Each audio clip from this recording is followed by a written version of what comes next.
সাধারণত গর্ভবতী নারী এবং তার পরিবাররা জানতে চান যে গর্ভের সন্তান ছেলে হবে না মেয়ে হবে। এখন থেকে হাইকোর্টের রায়ের পর থেকে এগুলো জানার কোনো সুযোগ নাই।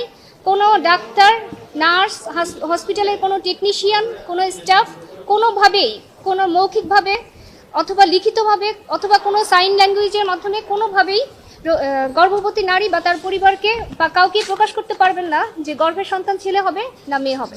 আমাদের দেশে এখনও অধিকাংশ মানুষ ছেলে সন্তান প্রত্যাশা করে এবং পারিবারিক ও সামাজিক প্রত্যাশা পূরণে মায়েরাও ছেলে সন্তান প্রত্যাশা করে। বিশেষ করে যাদের প্রথমে এক বা একাধিক কন্যা সন্তান আছে, তারা ছেলে সন্তানের প্রত্যাশাটা তাদের মধ্যে এক ধরনের মানসিক চাপ সৃষ্টি করে।